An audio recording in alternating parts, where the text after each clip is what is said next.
Good afternoon, all of you, and welcome back to Excelsure Academy. So, as part of Watson series, today we are going to do about the ribozymes. So, what are ribozymes? They are the RNAs which act as enzymes. Okay, so we'll talk about ribozymes shortly. So, before that, so in the previous lecture, we talked about RNA, right, and how it is going to have the 2-OH group is present instead of 2-deoxy as in the case of DNA, right? The differences as compared to the DNA. Now here we are talking about how RNA can fold to become a complex structure. Now, why it is possible? The first thing is, this is very important point. It has got enormous rotational freedom in the backbone of its non-base paired region. So what does it mean? See, when we were talking about this, so you have got the bases are there, and then sugar phosphate backbone is there. So the RNA structure can actually rotate in any direction and can form any non-base paired regions like this. So this is your triple base pairing. So this is only possible in the case of RNA structure, which is actually your single stranded. Okay, if the RNA is double stranded, then it cannot have the triple base pairing. Are you able to understand? See, if this is like this structure is there, if your RNA is double stranded, then you cannot have triple base pairs. When it is single, then it can just come like this. So 1, 2, 3, right? So 1, 2, 3, they can form the base pairing. So one example is given over here between U, A and U. So in both the cases, you can see then UA base pairing and AU base pairing is there. Now it is non-base paired regions because, it is also coming under non-Watson-Crick base pairing. Non-Watson-Crick base pairing. Is it clear? Now, thus RNA can fold up into complex tertiary structures frequently involving unconventional base pairing such as the base triples, and thus we are also going to see in the case of tRNAs. Okay, so soon we are going to talk about tRNA also. Now, proteins can assist the formation of tertiary structures by large RNA molecules which are found in the ribosome. So once we are going to talk about a translation, there we'll see the structures of tRNAs and how exactly the ribosome, which is made up of both RNA and your proteins, are how exactly they are complex together. Okay, now your assignment over here, or whether you know, you can tell me now itself. In the case of ribosome, the structure, it was determined and 3 people got Nobel Prize. Any idea who received? Among them, one was Indian. Ranjan, your voice is not clear. Can you type in the chat and let me know? Hargobind Khurana or Smith? No, dear. Not in the case of ribosome. It was Venkat Krishnan. We call him Venki. And then Adayonath and Thomas Tees. These 3 people got for ribosome structure solving through crystallography. Okay, just check it out. That's okay. I mean, no one is going to ask for the exam, but just for knowledge. Now, why I was interested in this? Because crystallography was part of my PhD program. So I was in the field of crystallography. So that's why we were, very eager to know who all are doing what kind of work and all. So I remembered them very well because I met Ada Yonath when I was there for the Trivandrum conference. So personally, we met her. And Venki also, he came to our labs. So I was in CSR NCL Pune. So there he came. Then ICER Pune also, when I was there, working as postdoc over there. So there also he came again giving the same lecture, like how they came to know about the ribosome structure and all. And like, so the basic question everyone was asking, like, how to get Nobel Prize and all. So Venki said the same thing. You don't work to get Nobel Prize. You get Nobel Prize because of your work, right? So that's what he said, that you should focus on the work and the topic you are interested in. Ultimately, if it is novel, you will get the Nobel Prize. Okay, anyways, back to the topic. So now how it is possible for RNA to form the complex tertiary structures? Now it is possible because you need to have proteins to shield the negative charge of the backbone phosphates. Otherwise, what will happen? Electrostatic repulsion will there and it will destabilize the structure. So as in the case of DNA also, you have got the proteins which is shielding the negative charges of the RNA backbone structure. Okay. So the tertiary structures formed by RNA are not necessarily static. What does it mean? It means that they are not stable.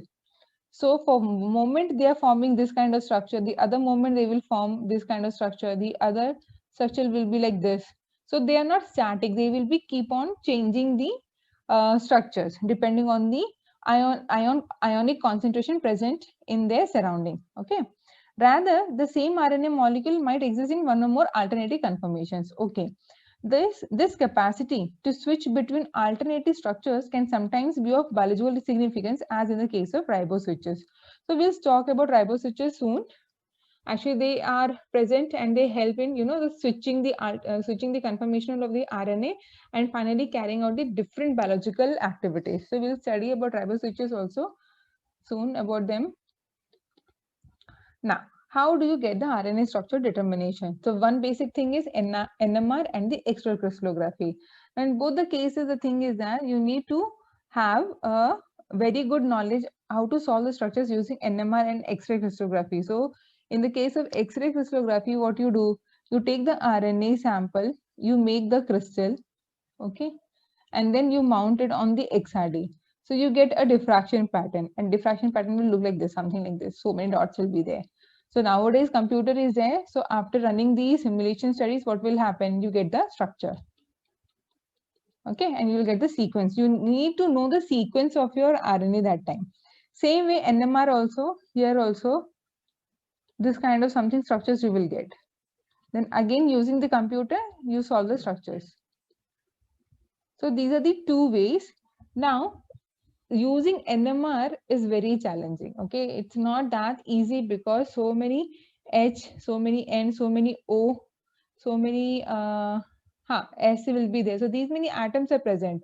So the hydrogen is present of water, of amino acid, and which amino acid, to identify that it becomes difficult.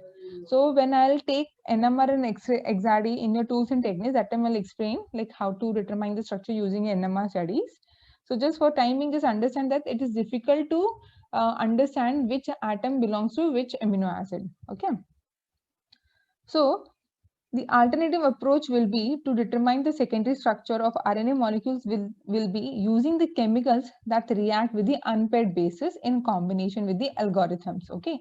So what they're saying is that you have got the RNA structure, and wherever you have got the unpaired bases, that is, they are not forming the pairing, there is no hydrogen bonding. So those unpaired bases, free bases, are reacted with the chemicals. So we'll discuss now what chemicals are those, and then whatever graph you get, that will be computed using certain algorithms which will help in getting the structure of the RNA. Okay. Now this you need to remember. So this we have fed in the algorithms, like if suppose it is AU base pairing, so what will be the hydrogen bond interaction, how much energy it is. So based on that calculation, you will come to know, okay, this particular region A is present, this particular region U is present, another region is having G. So based on those energy of stacking as well as the hydrogen bond, you can actually get what kind of bases are present on the structures. Am I making sense? Are you able to understand, follow?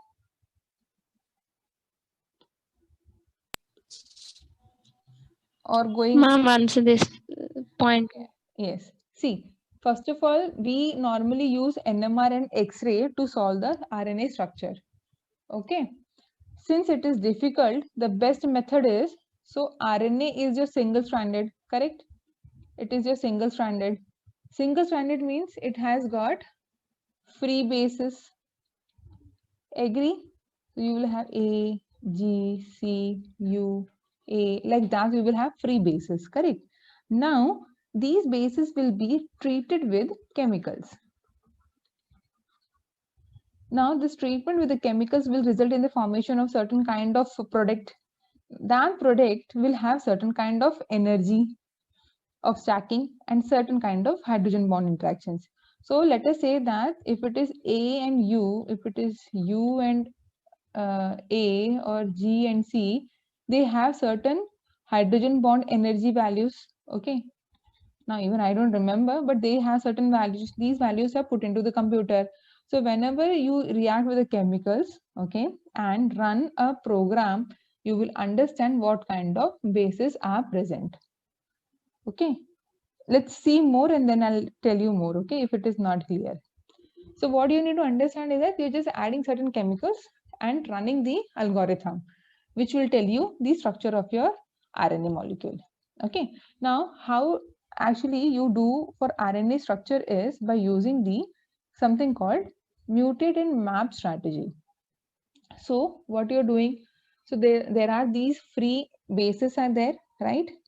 A, U, G, C, the free bases are there. You're going to mutate them. How? Using the chemicals, the previously what we were talking about. You mutate them and then find out where these mutations are happening. So from this you will understand. See, for example, I have a RNA structure and I'm mutating all the adenine present with certain chemicals. Now in the graph, I will get certain numbers are there. I'll get like this, certain dark residues I'm getting. So it means what? Wherever this dark residues I'm getting, that number will correspond in the structure A. Now it is clear? See, I'll draw it once again. So you have a RNA, okay? You don't know the sequence, no sequence. You don't know. Now what you're going to do is, let us say that this particular chemical goes and binds to all the adenine molecules present in the RNA structure. Okay. Now I run the graph. So what I'm going to get? So wherever I see, suppose this is the color, okay. So wherever, if suppose I see like this. Now here RNA structure means 1, 2, 3, 4, 5, 6, like that going on, handed nucleotides bases are there. Now suppose I say this point 2, this is 6, this is something number, this is some number, this is some number. So from this I will understand that 2, 4, 50 or 70, 88 or 90 of 100 residues. I'll say that over 2 position, 4 position, 50 position, 70 position, 88 position, 90 position, I have A. Now it is clear? Yes, ma'am. Yes, ma'am. Similarly, you do for guanine. Make the map. So from here you will come to know like this, G are present. And then similarly, go for C. Finally, U. So by this method, finally what happened? Using all those 4 different types of mutation, finally you got the sequence of the RNA, the structure of the RNA. Okay, so that is your mutate and map strategy. Now it is clear?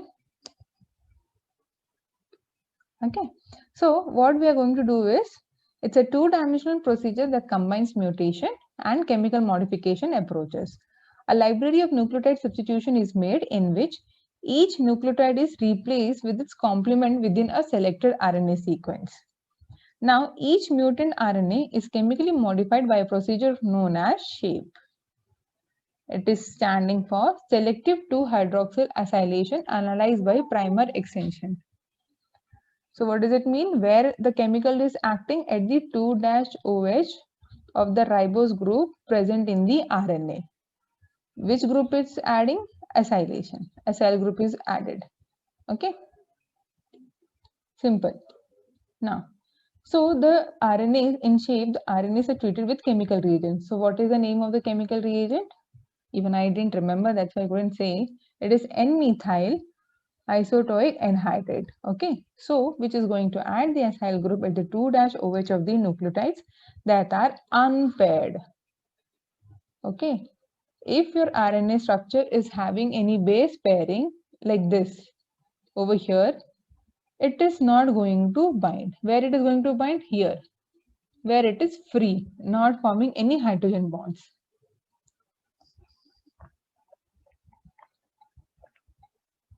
Now, the position of unpaired nucleotide is then determined by the primer extension strategy, as in the case of DNA primers using reverse transcriptase. So what we do then? Suppose your chemical is present over here. Now you try to use reverse transcriptase to make the strands extension, primer extension.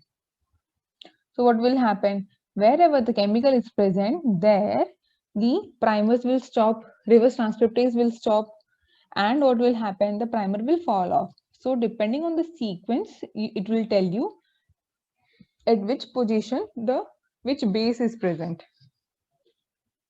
Is it clear in your head? So the reverse transcriptase ceases elongation when it encounters a chemical modification. So what it is saying? So in an area, suppose chemically modified base is there. So you use a primer to synthesize, to add new nucleotides. So it will add new nucleotides depending on the complementarity, right? If it is A, G, C, T, U, and here you have modified A. So by the time it will go add U, C, G, A, not T, sorry, okay, U, A, G. Here chemically modified is there. So it will stop, it will fall off. Now this much length of nucleotide sequence you will get. So the positions of the chemical modification are then determined from the size of the primer extension products. So when you, one second, so as I was saying, so those lengths you will get. So depending on those lengths, you can actually identify the positions. Okay. So is it clear to everyone how mutated map strategy is used so that you can predict the structure of RNA? So you get this kind of graph from the computer. So what over here it is given? See, I'm taking very slowly. If any doubt is there, just stop me there itself. Okay. So here it is. See, so this is the two-dimensional strategy. So two-dimension means you have got the y-axis as well as the x-axis. Now on the x-axis, it is given about the mutation. Okay, chemical acylation, and here it is about the mutation. Now can you see in each, suppose let's say this dark dot is there. At this dark dot, a acylation has happened. So in the computer, it will tell you what base has got acylated. Is it clear?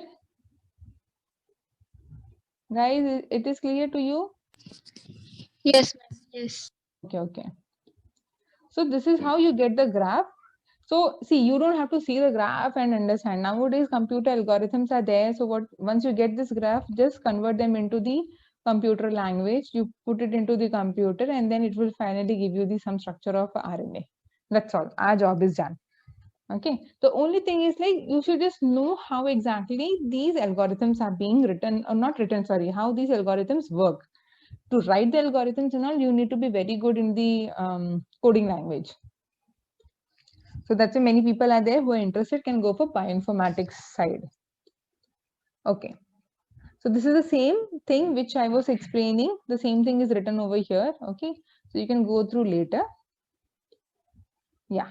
Now this is also one more important thing, like directed evolution selects RNAs that bind small molecules. Now directed evolution, this is being done with the help of the selects. Now what is selects?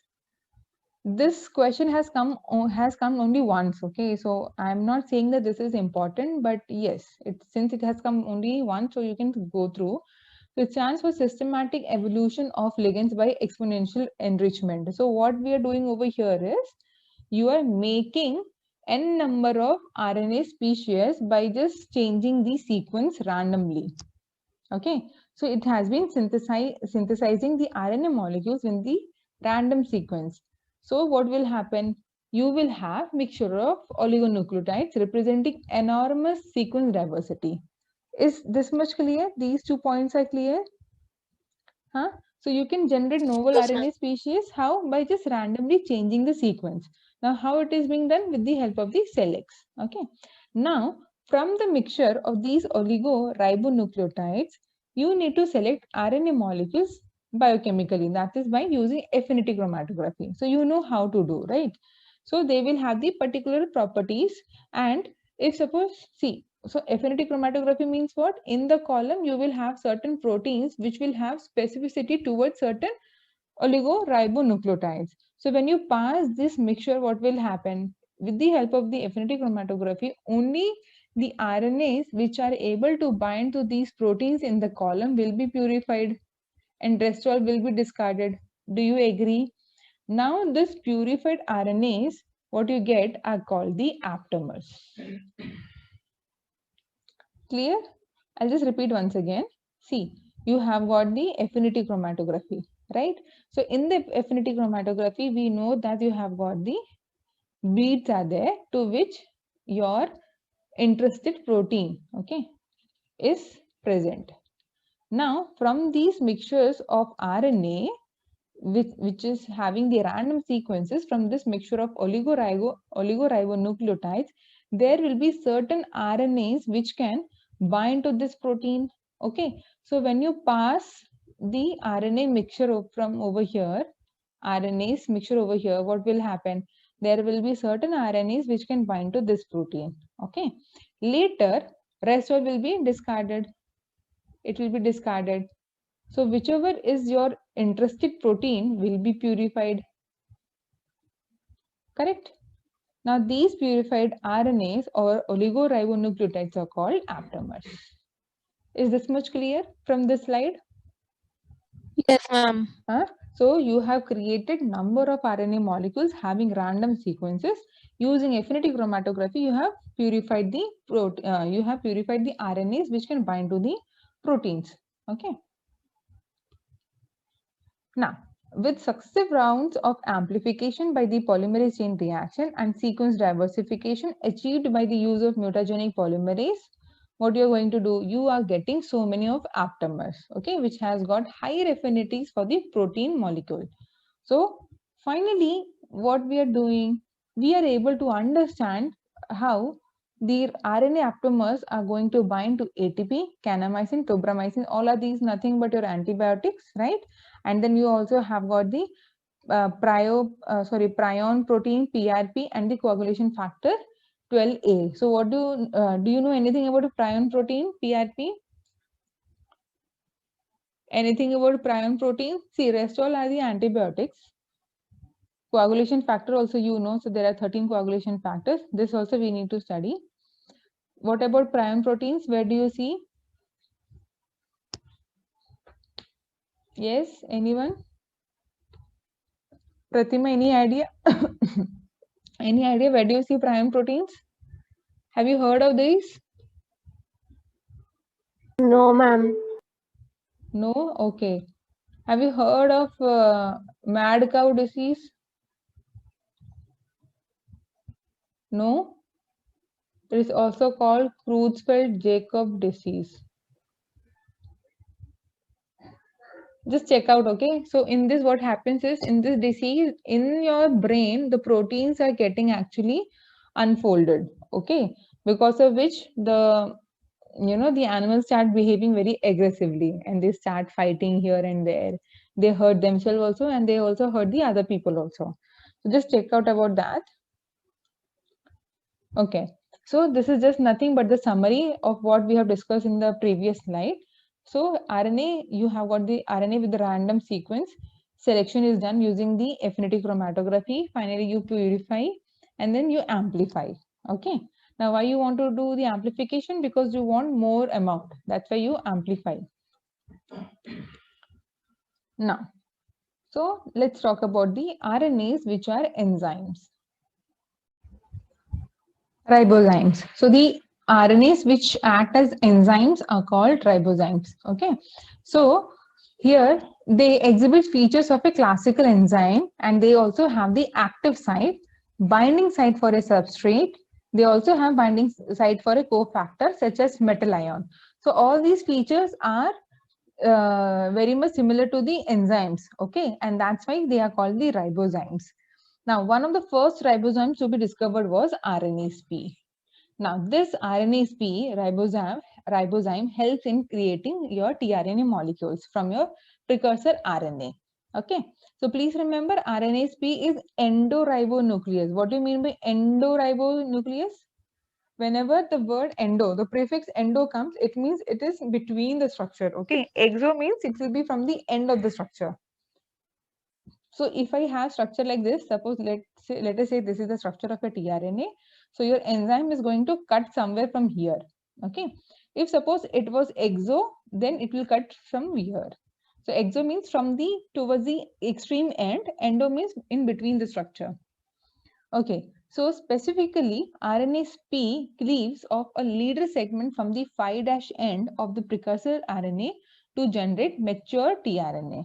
Please remember what all you have to remember, from the 5' end it is cutting, okay? It is not from the 3' end. So anything can be asked. So ribozymes, first one was RNase-P, which helps in generating the tRNA molecules, and from where it is cutting from the 5' end. Now, RNase-P composed of both RNA as well as a protein. However, the RNA is acting as a catalyst. Now, look at the structure over here. This is your pre-tRNA. It means what? It is not functional right now. Okay. So, the protein moiety of RNase-P facilitates the reaction by shielding the negative charge on the RNA so that it can bind effectively to its negatively charged substrate. Getting the point? See, your substrate is also negative charge and RNA is also having the negative charge. For both negative means it will repel. In order to prevent that, the protein is present to shield the negative charge.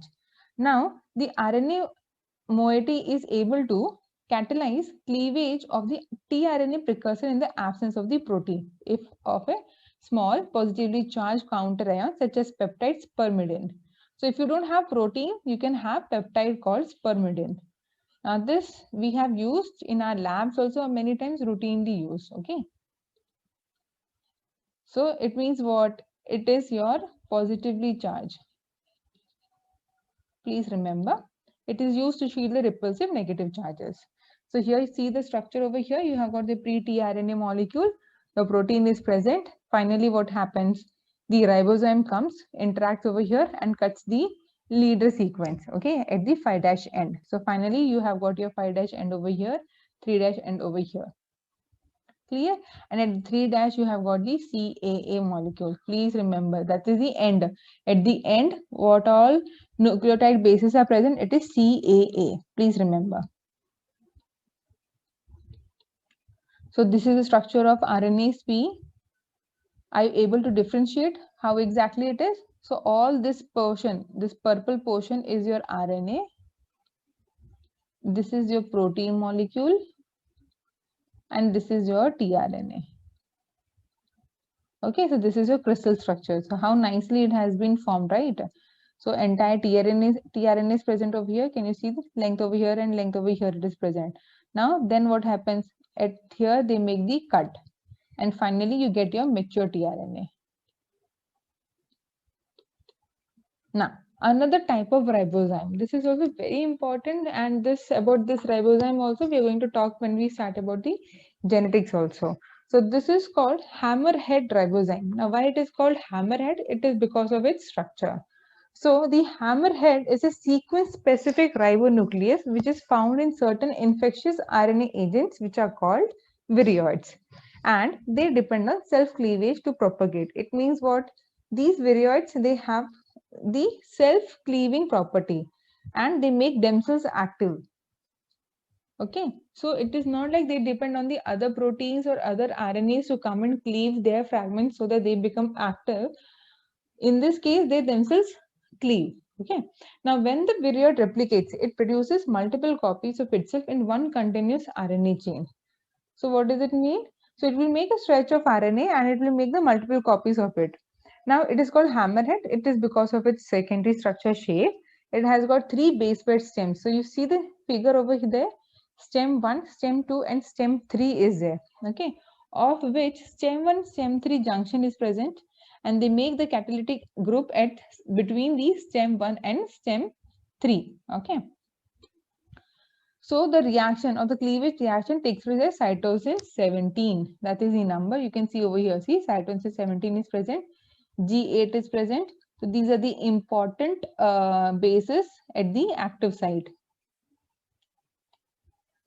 So the tertiary structure of the hammerhead shows that catalytic center is located near the junction of the 3 stems at the core of the ribozyme.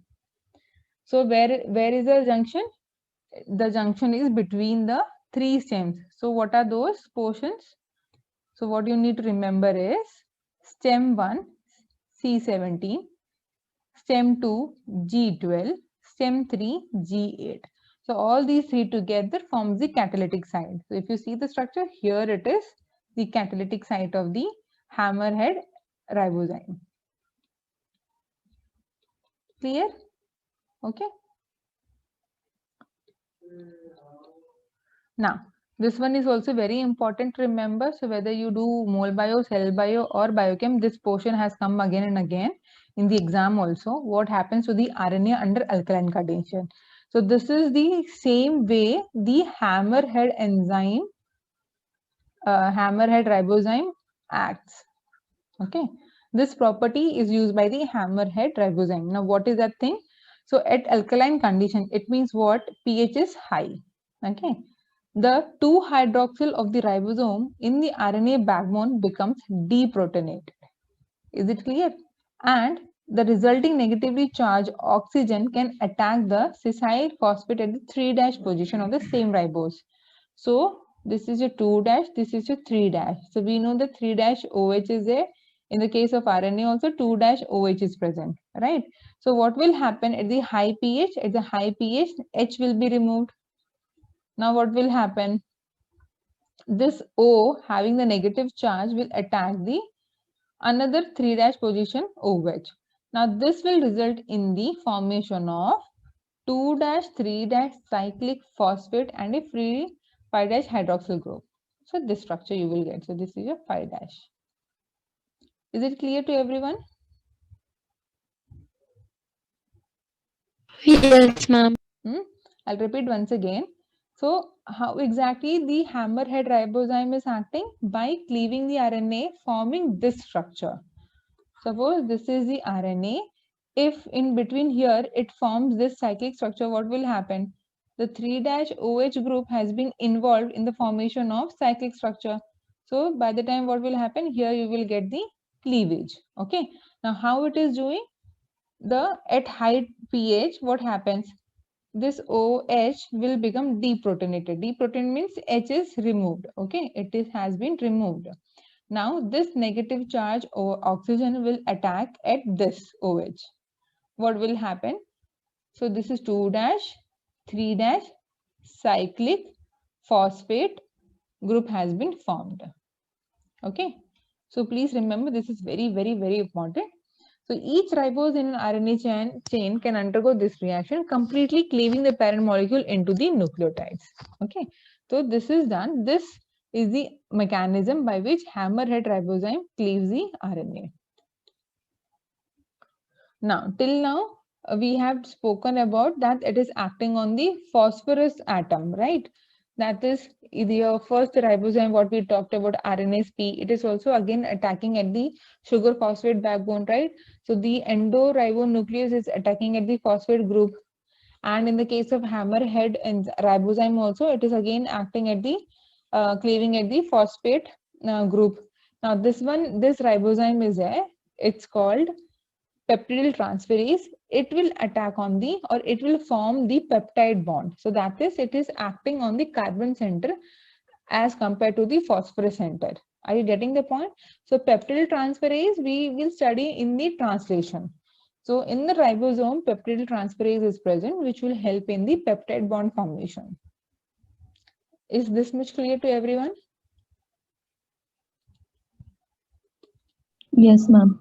So that's all about the RNA, and with this I complete the RNA topic over here, and in the next we'll be starting about the proteins. So already you have studied about the proteins in the biochemistry, but little more as in the case of mole bio point of view. Okay, so we'll study that, and then we'll start with the nucleosome and the DNA replication. So thank you, people.